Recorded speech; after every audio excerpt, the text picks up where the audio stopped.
duduk dulu, nanti kakak beri penjelasan. Yang perempuan silakan masuk juga nih.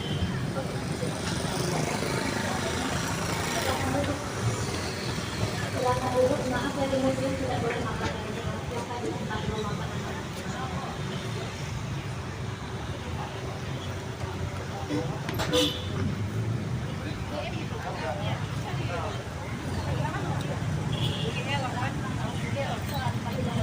Coba lihat teman-teman Anda, silakan. Sudah? Oke. Assalamualaikum warahmatullahi wabarakatuh.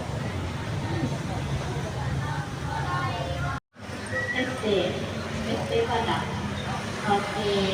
Nah, jadi sebelum adik-adik berkeliling rumah ini, biasanya kakak akan memberikan dulu sedikit cerita tentang Bung-Hatta dan tentang SD. Silahkan didengarkan, nanti adik-adik boleh berkeliling di rumah ini. Nah, jadi Bung-Hatta, akan tahu siapa Ibu Bung-Hatta? Siapa Ibu Bung-Hatta? Wakil Presiden yang pertama. Ya, jadi Bung Hatta itu lahir di rumah ini. Nanti kamar lahir beliau ada di lantai 2 pada tanggal 12 Agustus tahun 1902, yang mana Bung Hatta dilahirkan dari seorang ibu yang bernama Ibu Saleha dan bapak yang bernama Bapak Jamil. Tetapi Bapak Hatta dalam umur 8 bulan sudah menjadi anak yatim karena ayah beliau Muhammad Jamil meninggal di umur 30 tahun. Setelah itu, Bung Hatta memiliki ayah tiri, yang mana nama ayah tiri Bung Hatta itu Hajimi.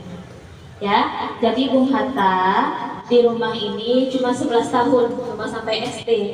Karena SMP-nya Bung Hatta melanjutkan di Padang, SMA di Batavia. Ada yang tahu Batavia di mana? Bagus, Jakarta, di Belanda.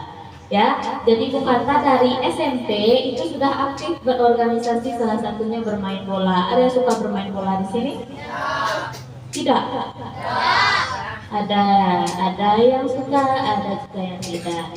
Ya, jadi dari SMP itu Bung Hatta sudah aktif berorganisasi sampai ke Belanda pun, di negara orang lain itu juga aktif berorganisasi, salah satunya menjadi Ketua Himpunan Mahasiswa Indonesia di Belanda. Ya, sampai pulang ke Bukit Tinggi pun Bung Hatta juga aktif berorganisasi.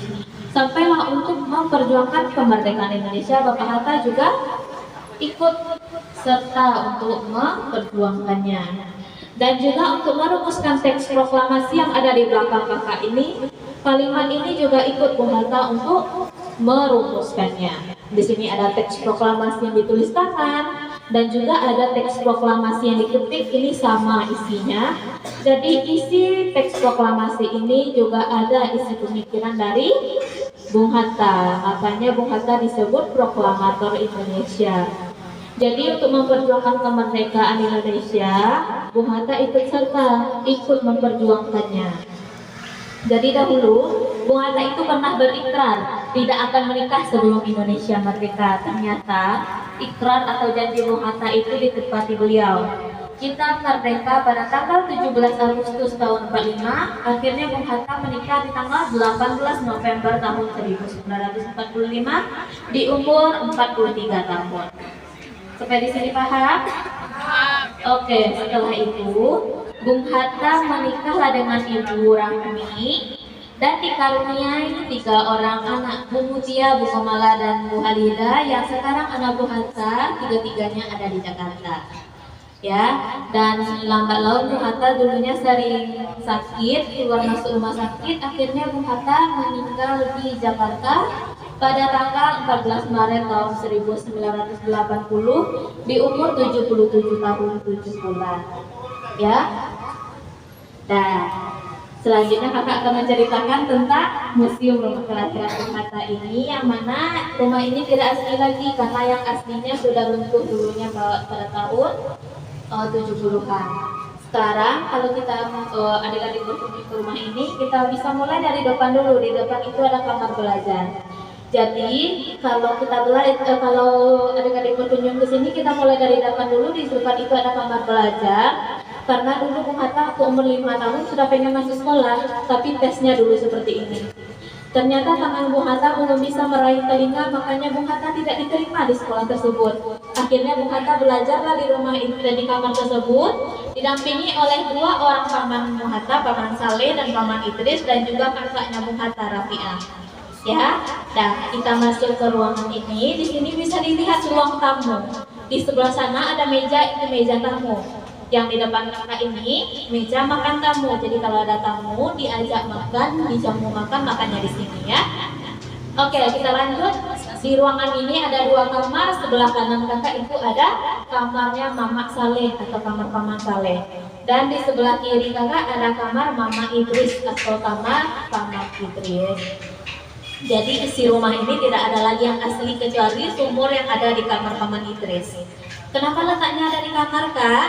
Karena dulunya pembangunan rumah ini itu dimundurkan karena ada pelebaran jalan, makanya jadinya sumur itu ada di dalam kamar. Kalau harusnya pada zaman Bapak Hatta sumur itu ada di belakang rumah. Berarti bagian sini udah termasuk belakang rumah dulunya gitu. Dan kita lanjut ke belakang. Di belakang adik-adik akan melihat dua bangunan yang terbuat dari bambu, namanya lumbung padi. Ada yang tahu apa fungsinya lumbung padi? Untuk penyimpanan padi. Ya, di sebelah lumbung padi nanti ada kamar Bung Hatta, kamar bujangnya Bung Hatta. Itulah kamar Bung Hatta, bukan kamar lahir. Kalau kamar lahir beliau ada di lantai 2. Oke, di sebelah kamar Bung Hatta ada dapur, sebelah dapur ada kamar mandi. Di sebelah kamar mandi ada ruang perlengkapan baby yang sekarang dijadikan gudang.